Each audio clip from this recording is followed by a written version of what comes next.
आसमान में भारत के प्रधानमंत्री का विमान उड़ रहा है और जरा सोचिए, उसके ठीक बगल में उसे एस्कॉर्ट कर रहा है यूएई यानी यूनाइटेड अरब एमिरेट्स का एक F-16 फाइटर जेट। ये कोई नॉर्मल प्रोटोकॉल नहीं है। जियोपॉलिटिक्स की दुनिया में ये भरोसे का एक बहुत बहुत ही गहरा सिग्नल है। तो आज के इस एनालिसिस में हम सीधे इसी मुद्दे की गहराई में चलेंगे और डिकोड करेंगे कि आखिर इंडिया और यूएई के इस सीक्रेट ऑयल अलायंस के पीछे की वो कौन सी रणनीति है जो पूरे ग्लोबल पावर डायनामिक्स को शिफ्ट कर रही है। अब सबसे पहले एक सिचुएशन इमेजिन करते हैं। क्या होगा अगर कल सुबह स्ट्रेट ऑफ हॉर्मुज़ अचानक बंद हो जाए? सुनने में शायद ये किसी थ्रिलर मूवी का प्लॉट लगे, लेकिन हकीकत में ये एक बहुत बड़ा और सीरियस खतरा है। दुनिया के नक्शे पर यह सिर्फ 33 किलोमीटर चौड़ा एक बहुत ही संकरा समुद्री रास्ता है, लेकिन इसकी अहमियत इतनी ज़्यादा है कि हर दिन पूरी दुनिया का लगभग 20% तेल यहीं से होकर गुजरता है। मतलब अगर यहाँ कोई भी छोटी सी भी हलचल होती है तो ग्लोबल सप्लाई चेन पूरी तरह से ताश के पत्तों की तरह बिखर सकती है। 85 से 90%। जी हाँ, ये वो विशाल और डराने वाला आंकड़ा है जितना कच्चा तेल भारत अपनी ज़रूरतों को पूरा करने के लिए हर साल इंपोर्ट करता है। हमारी इकोनॉमी का एक बहुत बड़ा हिस्सा सीधे तौर पर गल्फ देशों से आने वाले इसी तेल पर टिका है। इसका सीधा सा मतलब ये हुआ कि दुनिया में कहीं भी, खासकर मिडल ईस्ट में कोई क्राइसिस होता है तो हमारी इकोनॉमी और लोकल पेट्रोल पंप्स की कीमतों पर उसका तुरंत असर पड़ता है।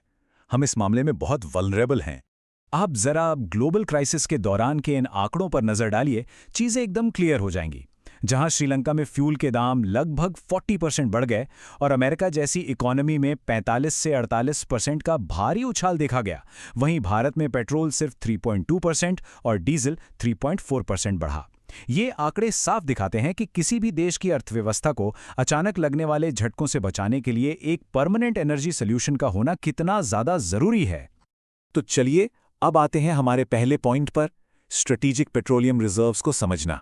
अब सवाल ये है कि इस भारी स्ट्रेटेजिक कमजोरी का उपाय क्या है? जवाब है स्ट्रेटेजिक पेट्रोलियम रिजर्व। इसे बिल्कुल आसान भाषा में समझें तो जैसे हम लोग किसी इमरजेंसी के लिए बैंक में अपनी सेविंग्स रखते हैं ना, ठीक वैसे ही एक देश अपनी एनर्जी सिक्योरिटी के लिए तेल को सुरक्षित रखता है। ये रिजर्व्स असल में जमीन के बहुत नीचे बनी विशाल गुफाएं होती हैं।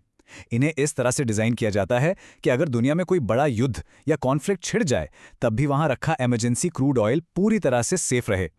और हमारे देश में इस इमरजेंसी सेविंग को बहुत ही सोच समझकर एकदम सेफ लोकेशंस पर रखा गया है, जैसे विशाखापट्टनम, मंगलुरु, पाडूर और अब उड़ीसा में बन रही एक नई फैसिलिटी।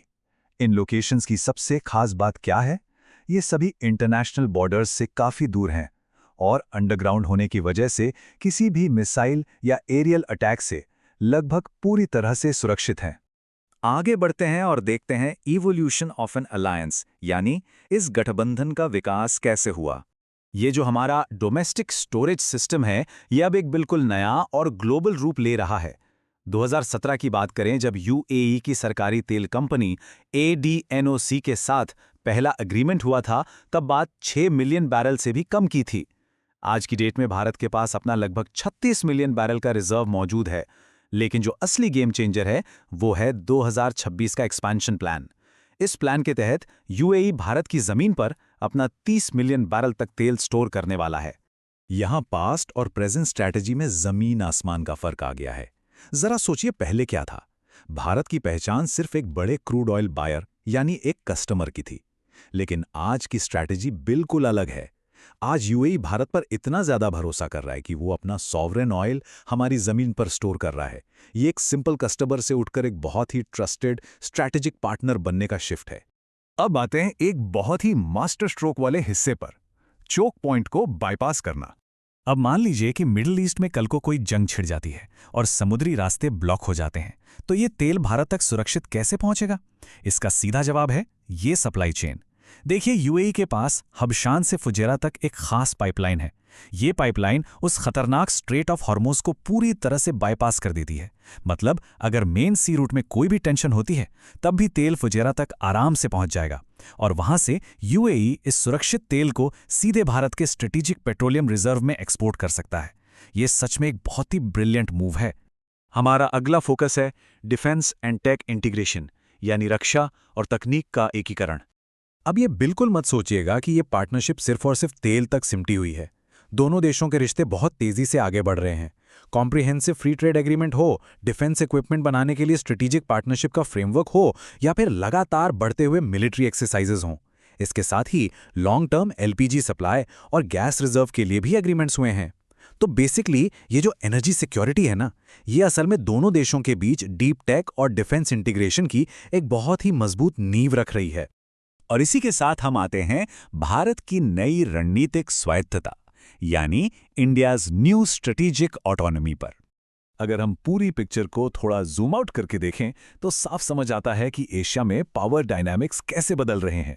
गल्फ देशों का तेल भारत में स्टोर होना और फिर यहां उसकी रिफाइनिंग होना, यह भारत को एक वल्नरेबल इंपोर्टर की इमेज से निकालकर एक बहुत ही मजबूत स्ट्रेटेजिक एनर्जी हब में बदल रहा है। एक ऐसा हब जो आने वाले समय में पूरे एशियन मार्केट की एनर्जी डिमांड्स को पूरा करने का दम रखता है। ये हमारी स्ट्रेटेजिक ऑटोनॉमी को एक बिल्कुल नए लेवल पर ले जाता है। तो इस पूरे एनालिसिस को हम एक बहुत ही पावरफुल थॉट के साथ समेट सकते हैं। आधुनिक युद्ध सिर्फ बॉर्डर्स पर नहीं लड़े जाते, उनके फैसले ऑयल टैंकर, शिपिंग रूट और फ्यूल सप्लाई से तय होते हैं। बिल्कुल सच है ये बात। एनर्जी सिक्योरिटी अब सिर्फ इकोनॉमी का मसला नहीं रह गई है। आज के दौर में ये किसी भी देश की नेशनल सिक्योरिटी की सबसे बड़ी जरूरत बन चुकी है। तो जाते जाते एक बड़ा सवाल जो हम सबको जरूर सोचना चाहिए, क्या यूएई की ये ऑयल स्टोरेज डील भारत को पूरे एशिया का अल्टीमेट एनर्जी हब बनाने की दिशा में पहला कदम है? आने वाले सालों में ये पार्टनरशिप ग्लोबल मैप को कैसे रीशेप करेगी, ये देखना वाकई बहुत दिलचस्प होने वाला है। आज के इस एनालिसिस में साथ जुड़ने के लिए आपका बहुत बहुत शुक्रिया। इस टॉपिक पर आगे भी अपनी नज़र जरूर बनाए रखिएगा।